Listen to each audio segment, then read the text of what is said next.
Apocalyptic scenes from wildfires on Vancouver Island on the west coast of Canada, sending toxic plumes of smoke billowing across the country.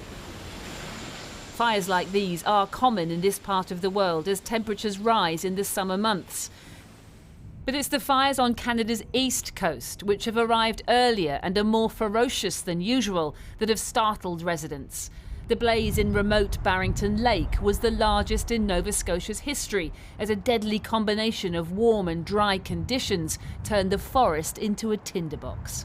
Houses were torched, and communities unaccustomed to climate change-induced temperatures were suddenly forced to evacuate. I usually break out in tears most of the time just talking about it.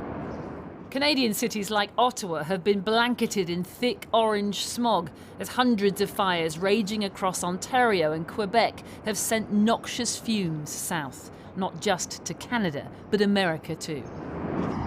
The normally razor-sharp, iconic skyline of New York City is now a smoky blur. Tourists are struggling to see landmarks, as the city's mayor warned air quality due to the wildfires was the worst in decades. This is the highest level index of our knowledge since the 60s. Conditions are likely to continue to deteriorate. All New Yorkers should limit outdoor activity to the greatest extent possible. Residents donned pandemic-era face masks. Flights and baseball games were cancelled, and a show on Broadway was even momentarily halted after an actress had difficulty breathing on stage. I've never seen it like this. After 40 years of living here, this is bizarre. Bizarre because this is the sun unable to break through on what should have been a sunny day in the city. As we all know, the normal air quality index, safe, normal, is 50. Parts of our state have seen a level of over 400 in the last 24 hours, and that is a dangerous situation. You don't need to go out and run tonight. You don't need to go out and take a walk. You don't need to push the baby in the stroller. This is not a safe time to do that. I want to reiterate that.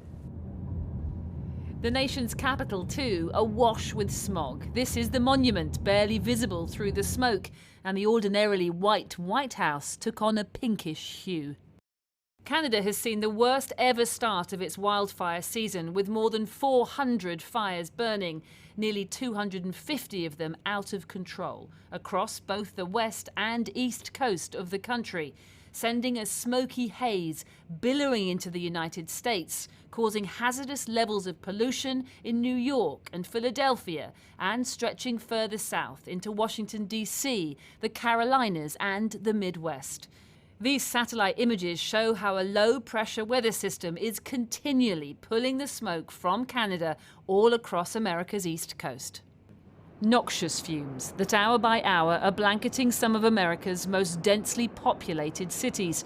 And this, remember, is just the start of the fire season.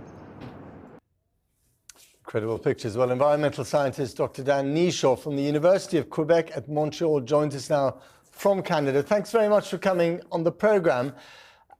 Is the fact that these fires are so devastating a lot to do with the season, that it's late spring or early summer?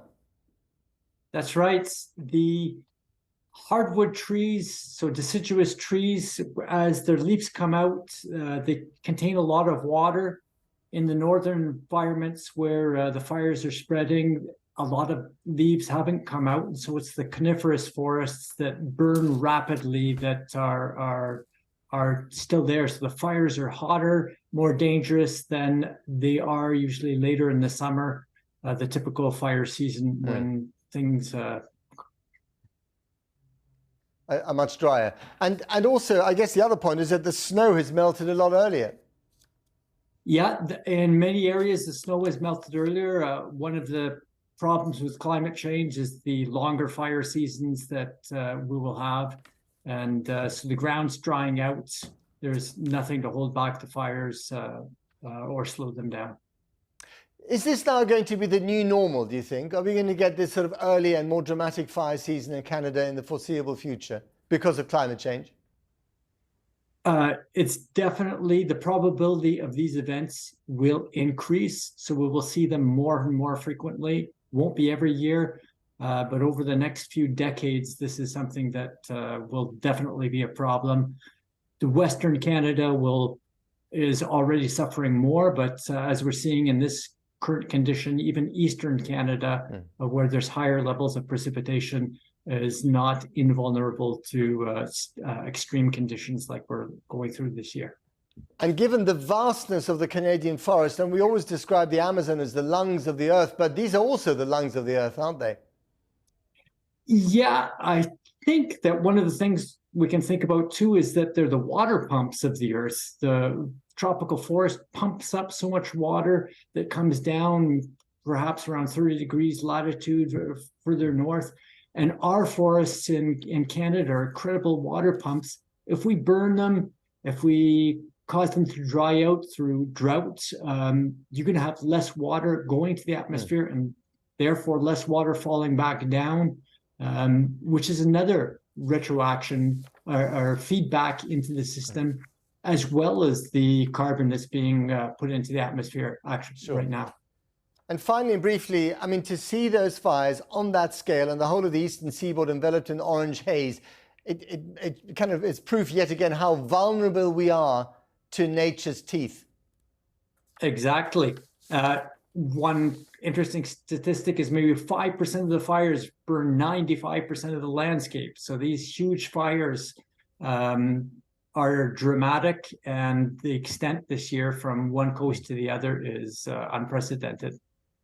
Dr. Dan Neashaw, thank you very much indeed.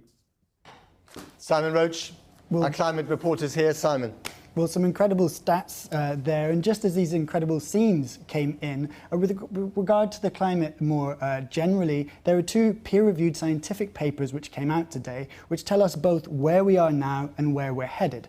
Now, the first says, look, greenhouse gas emissions have already reached an all-time high. Far from coming down, they're actually still increasing. We kind of knew that already. But the key bit is that they look at this remaining carbon budget. That's the idea of how much carbon we can still release into the atmosphere if we're to stay within our climate targets. They say that that carbon budget is likely to be breached within the next few years, certainly by the end of the decade. That would take our climate targets with it too.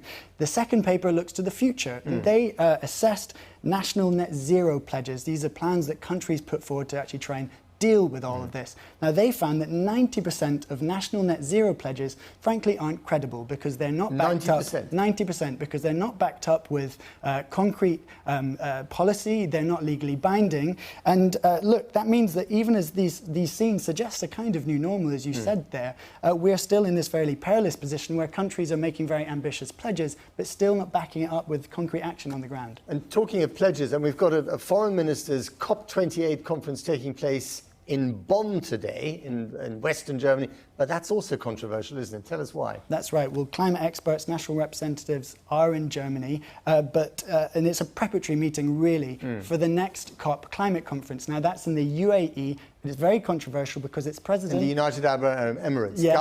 Oil-producing Gulf state. Yes, and its president is a Sultan Ahmed Al-Jaber. He also runs the nation's oil company. The big conversation is going to be if countries can agree to phase down all fossil fuels. But many people are concerned that's going to be a very hard sell when the person stewarding the whole process is also running at one of the largest oil companies in the world. Simon Roach, thanks very much indeed.